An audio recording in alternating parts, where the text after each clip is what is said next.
All right, I'm being joined here by one of the top nutritionists in the MMA game. We've gotten a lot of different perspectives of how this pandemic has, interfered and impacted the MMA world. But I'm being joined by Tyler Minton. If you guys don't know who Tyler Minton is, he's been a nutritionist, like I said, for a number of stars, including Daniel Cormier, Max Holloway, others. Tyler, how's it going, man? How are you holding up during this thing? Doing good. I'm actually, I hate what this is doing to the world and what it's doing to people, but I've found a way to enjoy it in a lot of ways. Like it's been really good. It's kind of like recharge my batteries and focus on some things that I couldn't focus on before. So just trying to make a positive out of it.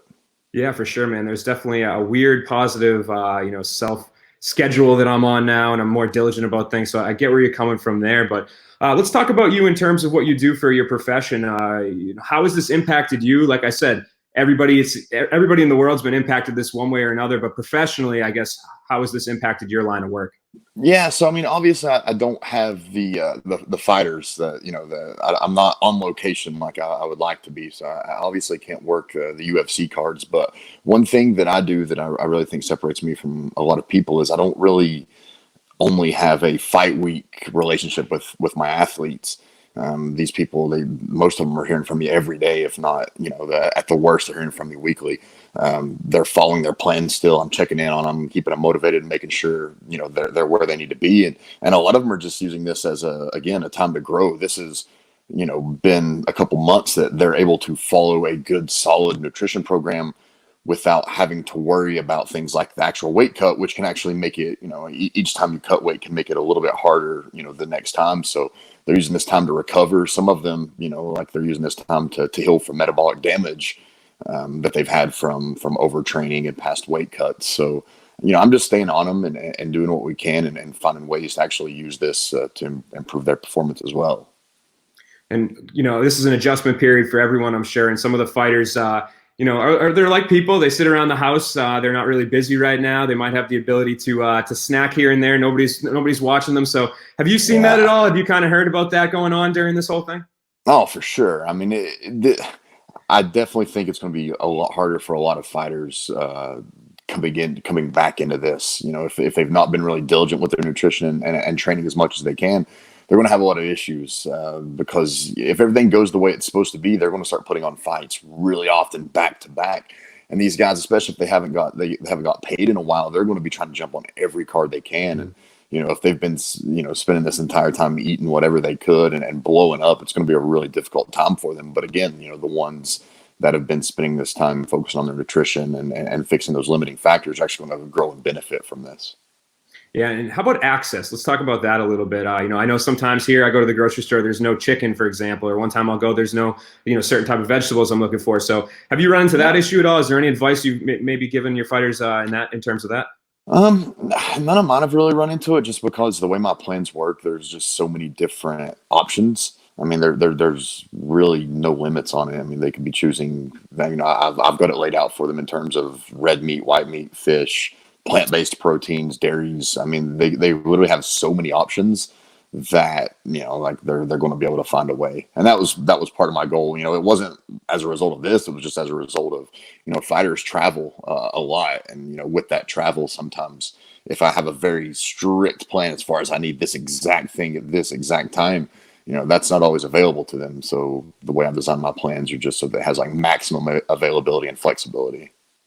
Yeah, and do you expect your life to get kind of hectic here? I'm not sure how many guys you have on these upcoming cards, but like you said, a lot of guys short notice, kind of coming off of weird situations. So I feel like the potential for your life to get kind of hectic Yeah. is high here too. Yeah, I'm about to run into that hardcore. I'm being contacted a lot just because as fighters are starting to be filled on the cards or they're getting calls that they may be on a card, I'm getting blown up and I've already got a lot going on. So it's gonna like I said, I've enjoyed the break because I know it's about to get crazy. I've got a book that's coming out soon. It's a cookbook, based off of a lot of the meals that I cook for my fighters and things. I've just kind of put it in a book for the general population to purchase.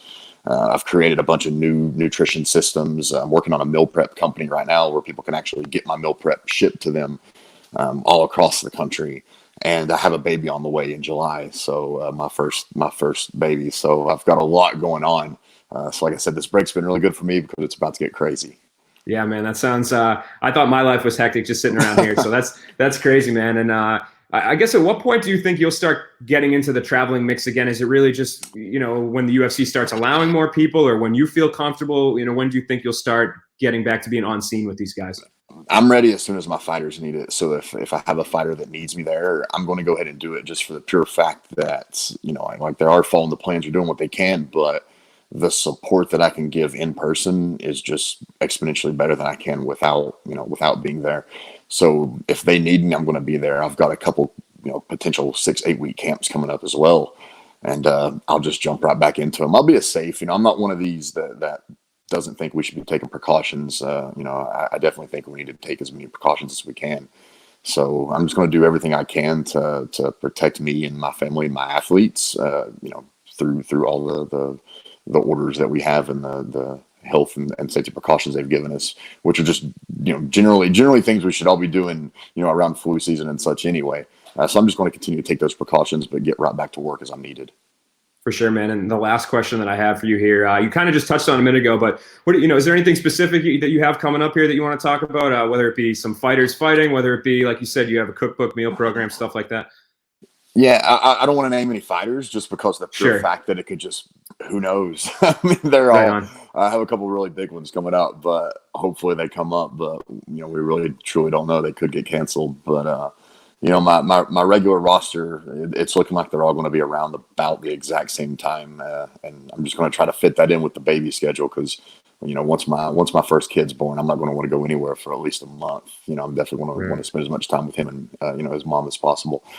But other than that, man, so like I said, a lot of really big things. I'm trying to just reach a more broad audience. That's one thing I've really done with my social media too. I'm trying to give out as much free information as I can, because I recognize not everyone can hire me. I work with a lot of general population, but not everyone can afford someone like me, or has the money to do that. So honestly, my goal, because I really am passionate about this and I want to change people's lives, is just give as much free information as I can. That way I know that whether you're paying me or not, you're going to benefit from, like putting me somewhere in your life. So that's one thing I'm really focusing on. And that's another reason for this cookbook too. It's something that people have been asking me to do for a couple of years, and I just never really had the time. And I've had about 2 months of nothing but time. So I decided it was the perfect chance.